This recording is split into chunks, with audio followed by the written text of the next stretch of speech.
Partir, où ça? On va vous donner quelques conseils. Peut-être dans un pays où vous n'auriez pas songé aller.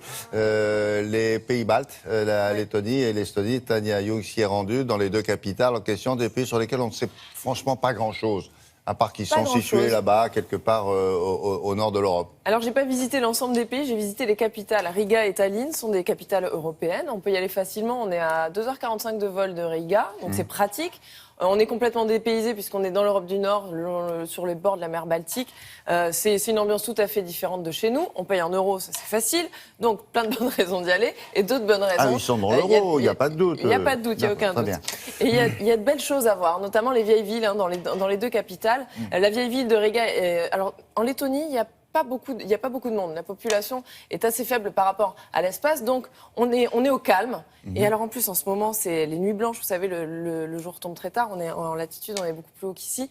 Donc il fait jour, donc on peut se promener le soir très tard dans la vieille ville. Peu de circulation, beaucoup de monuments. C'est très très agréable. Ça, vraiment, on se repose. Et ça ressemble à rien de ce qu'on a vu. Ah non, c'est très différent. Alors, ce qui est très intéressant là-bas, à Riga, c'est l'Art Nouveau. Il y a des quartiers entiers d'Art Nouveau. C'est une petite niche architecturale qui a eu lieu à la fin du 19e siècle, début du 20e, qui est à découvrir. On en a quelques-uns à Paris, quelques monuments Art Nouveau. Là-bas, il y en a à foison. C'est très, très beau. Une fois qu'on a vu tout ça, on fait un petit saut à Tallinn, c'est juste à côté. Et là, on découvre une vieille ville moyenâgeuse. C'est très, très bien conservé. Et là aussi, Estonie et Lituanie parlent la même langue? Estonie et Lettonie, non. Alors, ils parlent russe, les pays baltes, mais ils ont chacun leur propre langue. Ah bon? Donc, letton et mais ils sont copains ou pas? Ils sont copains comme cochons. D'accord.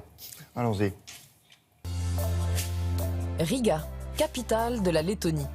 Le pays n'est pas très grand, 2 fois la taille de la Belgique, et compte seulement 2 millions d'habitants, dont un tiers vit à Riga.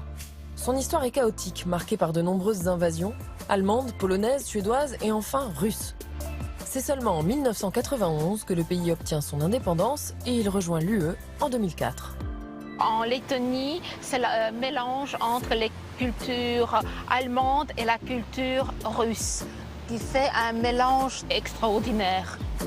La ville, historiquement, était créée par des marchands allemands qui, au début du XIIIe siècle, sont arrivés sur le territoire pour fonder la ville comme carrefour de chemin de commerce. Et Riga vit le jour au tout début du XIIIe siècle même, en 1209 précisément, avec l'édification de cette église logée aujourd'hui au cœur de la vieille ville. La circulation y est très limitée, le quartier se visite donc à pied, idéal pour ne rien rater de ces nombreux monuments, construits pour la plupart entre le XIIIe et le XVe siècle. Vous plongerez dans le charme du passé. Et pour finir, vous trouverez le repos dans un de ces hôtels. Quelle que soit l'ambiance que vous choisirez, confort et accueil seront au rendez-vous. Riga est considérée comme la capitale de l'Art Nouveau. Imaginez, il y a plus que 800 bâtiments construits dans ce style. Et 186 d'entre eux sont classés au patrimoine mondial de l'UNESCO. Si l'Art Nouveau est apparu à Riga avec un peu de retard sur les autres villes européennes, c'est bel et bien dans la capitale lettonne qu'il a explosé à la fin du 19e siècle. Au-delà de l'architecture, les habitants adoptèrent alors ce mouvement dans toutes ses expressions, du mobilier aux vêtements en passant par la décoration, un véritable art de vivre. C'est une ville très calme, avec beaucoup de parcs, vraiment pour faire des promenades, pour se reposer et pour profiter de la culture. Parce que notre ville est très très riche de la vie culturelle. Voilà, bienvenue, bienvenue. Pour compléter votre visite baltique, en 1 heure de vol, vous changerez radicalement de décor. Direction la voisine du Nord, l'Estonie. Avec la ville moderne pour vous loger et un tout autre patrimoine pour vous cultiver. Tallinn peut se vanter d'avoir des fortifications médiévales parmi les mieux conservées d'Europe peut-être. La ville est née sur la colline. C'est la ville haute. Elle accueillait autrefois la noblesse et le clergé et reste aujourd'hui le siège des institutions. Bâtie à la même époque, en contrebas, la ville basse. Témoin de l'apogée commerciale dans la Baltique, son visage médiéval est resté le même depuis le XVe siècle. Marché authentique, ruelles tortueuses et église gothique, pour une ambiance féerique.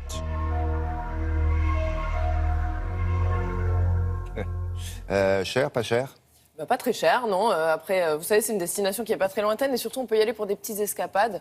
C'est ça qui est pratique. Pour avoir des informations, vous renseignez auprès de la Maison des Orientalistes. Ils sont spécialistes des pays baltes.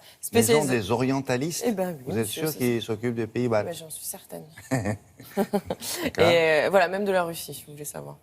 Et voilà, vous aurez toutes les informations, bien entendu, sur le site internet. Merci pour en savoir beaucoup. plus, je vous en prie, avec plaisir. Allez-y, c'est très joli. C'est très Dans charmant. l'actualité, même quand il pleut.